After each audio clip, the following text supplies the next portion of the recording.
Hi guys, this is Kiva with Naples Botanical Garden, and today I'm going to be bringing you on a neighborhood sensory tour. So I found some common plants in my neighborhood that have a bonus of really engaging your senses. And the cool part about this is a lot of these plants, if not all of them, are also at Naples Botanical Garden. So after we're done staying at home and quarantining ourselves, and we have the chance to, go back out into our communities and get involved again, this is a great way to sort of remember what's going on in the garden, but also see it outside of the garden. The plants I've chosen are safe to touch. Smelling is okay too, but just remember that we probably should not be eating any plant material, even if we know what it is.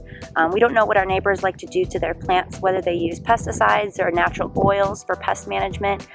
It could be their dog's favorite spot to, mark. It's probably a good idea just to be looking and touching today. And this is the gumbo limbo, and it is native to the tropical Americas. Its newest growth really comes out like a bright green almost. Got a new branch here, bright green. And it's got some small, really dainty leaves. So this tree is also called copperwood, chaca, and turpentine tree. Another fun nickname is called the tourist tree. It's got this really interesting thin bark on it. And when you rub it, you'll notice that it almost flakes off. See all that flying off into the air? So we've got really, really flaky, bright red, orange, bark peelings. When our tourists come down and visit down here, they're not used to how strong and powerful our sun is. So a lot of them get burnt, and so their skin starts to get red and peels off. This is a pretty common tree in Florida. It is endemic to the tropical Americas, and you can actually find the gumbo limbo in our Scott, Florida garden, in our natural areas, and in our Smith Children's Garden. So another plant you've definitely seen all over Southwest Florida is the Clusia rosea, also commonly known as autograph tree. It's pretty easy to spot. It's got these almost teardrop shaped leaves, and these are kind of almost like a fleshy, really smooth leaf. And so this property actually allows for people to be able to write and draw designs on their leaves. You can leave them on the bush or on the tree, and it'll stay on there for the rest of its life. The specimen I have behind me is actually one of my favorites. It's commonly called the bottlebrush tree. It's endemic to Australia. It is a family of shrubs. It's distinctive in that its flowers almost sort of look like brushes. Kind of those round brushes that your mom or your grandma or your aunt or your sister might use when they're blow drying their hair, kind of curls up like that. It's got this really, really unique textured bark. You can see that my neighbor has some ferns growing in hers. I would definitely say you could throw some orchids and epiphytes in here. They'd really take to this bark quite easily. But you can see the bottlebrush tree. We have one in the Scott, Florida garden near the Lower Chickee. So our next neighborhood sensory tour tree is going to be the frangipani tree. It's also called plumeria. This is native to the tropical Americas, and I have two specimens in my yard. This one is my particular favorite because this is actually where my brother and I mount all of our orchids and our epiphytes. So I'm going to start with the trunk here. Really kind of smooth.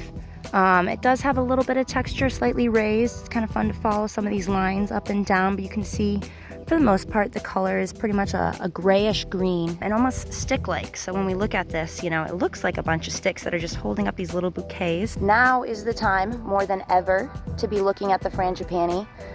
It has some really, really beautiful colors that you'll see, and it smells great. So mine are mostly white with a little bit of yellow burst, but they come in a large variety of the three colors of white, yellow, and red. This is originally native to the tropical Americas, but it's really, really popular, and it has been naturalized sort of in Southeast Asia and Hawaii. Hawaii actually uses these flowers in their lei necklaces. These are also really, really popular with pollinators. They don't have nectar inside, but pollinators don't know that, so the plumeria is actually pulling a trick on all of its pollinators. So it gives off this beautiful aroma. Bees and butterflies will hop around back and forth, and all of our other pollinators spreading pollen from flower to flower to eventually go into seed. And they get these really large seed pods that almost look like hot dogs. And these will eventually open. If you've ever visited the garden while we're collecting seeds, our plumerias sometimes wear pantyhose, and that actually helps in seed collecting. So it makes our job a lot easier because those seeds just fall out of these pods after they crack in half,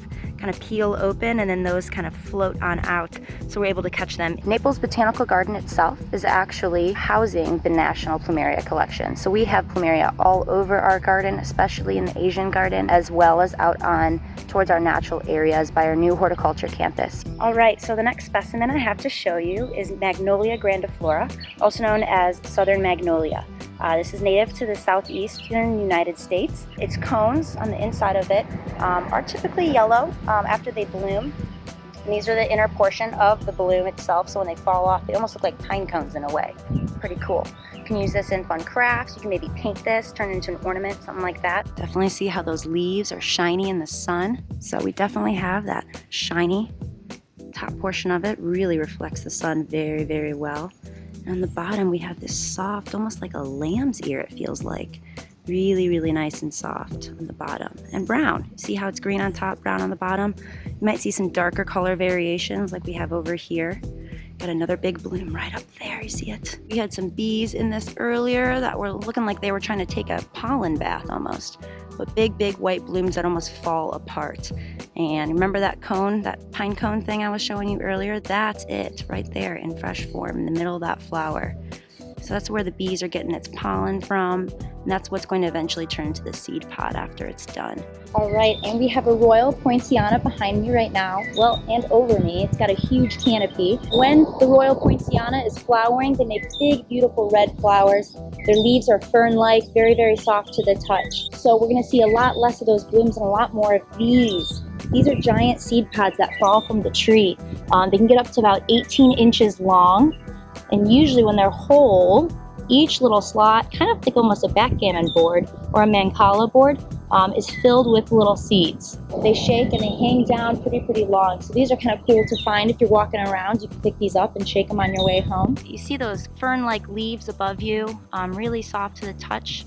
And then usually you'd see those big red blooms, but nowadays we're seeing those giant seed pods that are hanging. So fun little maracas for nature. Thank you guys for joining me on my neighborhood sensory tour. I hope you enjoyed it as much as I did. If you're interested, we did make a neighborhood sensory tour guide. If you'd like to follow along and find these specimens for yourself in your own neighborhood, we definitely encourage you to get out there and check out the plants that are all around in your area during this time. Hope to see you soon, and stay tuned with us at naplesgarden.org/stayplanted.